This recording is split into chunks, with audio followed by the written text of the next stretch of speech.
मेरा गोरा रंग, बोलती आंखें, कंधों तक बल खाते बाल, चौड़ी छाती, पतली कमर और चिकनी सुडौल जांघें सभी को लुभाती थी। पुरुष मेरे सौंदर्य को देखकर कहते, यह लड़की तो किसी रसगुल्ले से कम मुलायम और रसदार नहीं है, इसे देखने मात्र से ही जन्नत की सैर हो जाती है। मैं सुंदर थी, मेरी देह यष्टि आकर्षक थी। मैं पुरुषों के मुंहों से ऐसे शब्द सुनते ही नारी स्वभाववश खिल जाती और मुझे अपनी खूबसूरती का बरबस ही आभास होने लगता। मैं बुदबुदाए बिना न रह पाती। मुझ पर तुम सब मरते हो तो मरो, मैं किसी के हाथ नहीं आने वाली। मैं तो आग हूं, आग। मुझे पकड़ने के लिए पानी बनना होगा। मैं सुंदर हूं, पर इतनी भोली नहीं हूं कि अपनी प्रशंसा सुनते ही तुम्हारी बाहों में समा जाऊंगी। मैं अभी सोच ही रही थी कि मां की आवाज ने मुझे चौंका दिया। मैं जैसे सोते से जाग उठी। मां मेरे सामने खड़ी मुस्कुरा रही थी। मेरी मां मुझसे कहीं अधिक खूबसूरत थी। वह एक प्रौढ़ महिला थी, लेकिन देखने में 21-22 की ही लगती थी। वह अपने सौंदर्य और स्वास्थ्य के प्रति हरदम सजग रहती थी। वह अपने मुंह से कुछ कहती तो नहीं थी, किंतु उसके मन के भाव से अक्सर ही मुझे लगता कि वह वेदांत अंकल को पसंद करती है और पापा उसके अनुकूल नहीं है।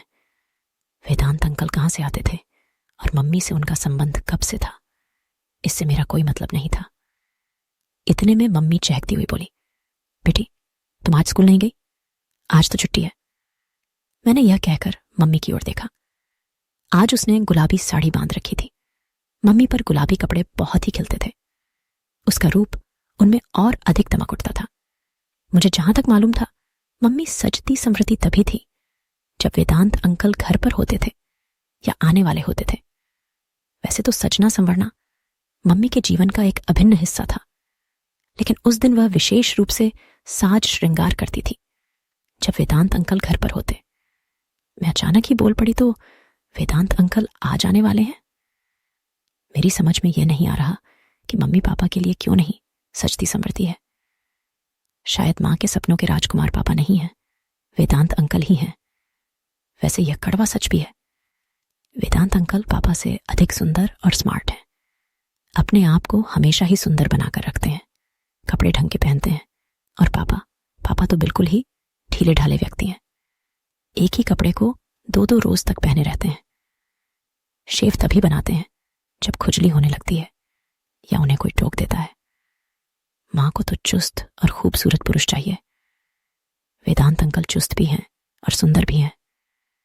इसी बीच मां ने मुझे टोक दिया, यह लड़की तो हमेशा ही कुछ न कुछ सोचती ही रहती है। जा अपनी सहेली माधुरी से मिला, वह तुम्हें कल याद कर रही थी।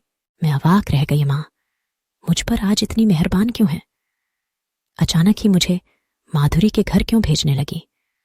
आखिर माजरा क्या है? एक साथ मेरे मस्तिष्क में न जाने कितने ही सवाल उमड़ने घुमड़ने लगे, लेकिन मुझ में यह पूछने की हिम्मत ही नहीं थी कि तुम मुझे जबरदस्ती माधुरी के घर क्यों भेज रही हो। आखिर तुम्हारा इसमें क्या स्वार्थ है? खैर, माधुरी से मिलने के लिए तो बेताब मैं भी थी। मैं पैदल ही उसके घर चल दी। माधुरी का घर हमारे घर से पैदल कोई 10-15 मिनट का रास्ता था। मैं माधुरी के घर पहुंची तो दरवाजा खुला हुआ था। मैं बिना आवाज दिए ही अंदर चली गई। घर में उसकी मां के सिवा कोई नहीं था। माधुरी का भाई देवगन भी नहीं था। मुझ पर उसकी मां की नजर पड़ी तो वह बोली, अंदर आजा काजोल, काफी दिनों बाद आई है। माधुरी और देवगन तो अपनी नानी के घर गए हैं, कल सुबह तक आ जाने की उम्मीद है। खड़ी क्यों है? आ बैठ तो सही। मैं उसकी मां के साथ बैठकर भला क्या बात करती। 2-3 मिनट तक खड़ी रही, फिर बोली, आंटी मैं जा रही हूं, माधुरी आए तो कह देना मैं आई थी। यह कहकर मैं दरवाजे से होते हुए बाहर आ गई। माधुरी हम-उम्र थी, लेकिन उसका भाई देवगन मुझसे 1 साल छोटा था। वैसे वह देखने में छोटा नहीं लगता था। देवगन बहुत शरारती भी था। वह केवल शरारती ही नहीं था, बहुत सुंदर और स्मार्ट भी था। मेरी उम्र यही कोई 15-16 की थी। देवगन 15 का था। जीन्स की पैंट और टी-शर्ट में वह किसी राजकुमार से कम सुंदर नहीं लगता था। मैं यही सब सोचती हुई अपने घर आई तो दरवाजा धक्का देते ही खुल गया। मैं बरामदे से होते हुए मम्मी के बेडरूम के सामने आई तो किसी मर्दाने आवाज को सुनते ही ठिठक गई, पापा तो घर पर है नहीं, 2 दिनों के लिए बाहर गए हैं। फिर यह मर्दानी आवाज कहां से आ रही है और यह आवाज किसकी हो सकती है? मैं वहीं खड़ी होकर सोचने लगी कि यह आवाज कहां से आ रही है। यह आवाज मम्मी के बेडरूम से आ रही थी। मैंने सोचा शायद पापा आ गए हैं, लेकिन वह तो ऑफिस के काम से गए हैं, काम बीच में ही छोड़कर कैसे आ सकते हैं। मैं यह सोचते सोचते तबे पांव मम्मी के बेडरूम की ओर बढ़ गई। दरवाजे के नजदीक आकर खिड़की की ओर देखा तो खिड़की बंद थी। मैं अंदर झांकना चाहती थी। मेरे मन में वैसे कोई दुर्भावना नहीं थी। मैं तो यह देखने के लिए बेचैन थी कि कहीं पापा तो नहीं आ गए हैं। तभी मेरी निगाह दरवाजे के गोल छेद पर पड़ी। मैं एक आंख बंद कर दूसरी आंख से उस छोटे से गोल छेद में झांकने लगी। अंदर का नजारा देखकर मुझे अपनी आंखों पर विश्वास नहीं हुआ। मैंने अपनी आंखें मलकर फिर उस गोल छेद से झांका तो वही दृश्य नजर आया। इस बार अविश्वास करने का कोई सवाल ही नहीं था। वेदांत अंकल बिल्कुल ही निर्वस्त्र थे और मम्मी चड्डी बनियान में थी। इस मुद्रा में दोनों ही बहुत खुश थे। एक दूसरे की आंखों में आंखें डाले यूं बैठे थे जैसे एक दूसरे को सम्मोहित कर रहे हों। इतने में मम्मी ने वेदांत अंकल के पेट में गुदगुदी की। वह अनायास ही हंसने लगे और हंसते हंसते ही उन्होंने मम्मी को अपनी गोद में उठाकर बिठा लिया। मम्मी उनके गले में बाहें डालते हुए बोली, तुम्हारी बाहों का स्पर्श बड़ा ही उत्तेजक है। दिगंबर ने तो मुझे कभी ऐसा आनंद दिया ही नहीं। तुम्हारा पति दिगंबर कोई मर्द थोड़े ही है, वह तो भोदू है। न जाने कैसे उसके साथ तुम रहती हो। वेदांत अंकल यह कहकर हंसने लगे।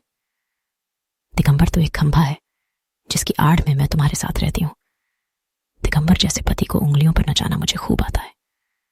मम्मी यह कहते कहते काफी आक्रामक हो गई और उसने वेदांत अंकल के गाल को दांतों से काट लिया।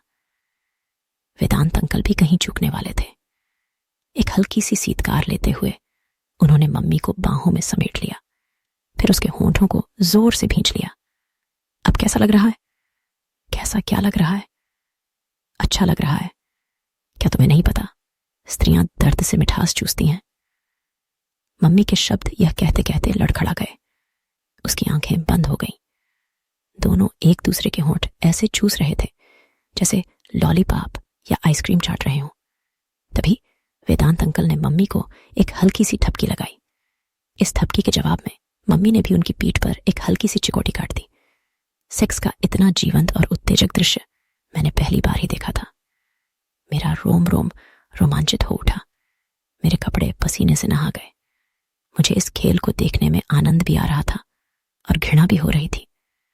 घृणा इसलिए हो रही थी क्योंकि यह खेल मेरी मम्मी किसी दूसरे मर्द के साथ खेल रही थी।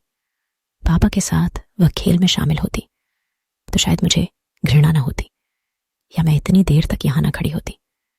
इतने में ही मैंने देखा दोनों एक दूसरे से थक हार कर ऐसे दूर दूर बैठे हाँप रहे हैं मानो 2 शिकारी कुत्ते बराबर की कुश्ती लड़ते लड़ते थक गए हों और पुनः लड़ने के लिए सुस्ता रहे हों। तभी मम्मी ने हाथ का इशारा करते हुए कहा, आओ यहां मेरे पास। आज तो होंठ ऐसे चूस रहे थे जैसे कोई आइसक्रीम चूसता हो। क्या तुम इस मामले में पीछे थी? वेदांत अंकल यह कहकर जाने के लिए उठ खड़े हुए। मम्मी ने उनका हाथ झुककर पकड़ लिया। क्यों, दिल भर गया? अब बस भी करो, काजोल कहीं आ गई तो मुश्किल हो जाएगी। वेदांत अंकल की आवाज में थकान थी, लेकिन मम्मी के चेहरे पर थकान की शिकन तक भी नहीं थी। उसकी आंखों में तो अभी यौन आमंत्रण हिलोरे मार रहा था। उसने वेदांत अंकल को खींचकर पलंग पर बिठा दिया। काजोल अपनी सहेली के घर गई है।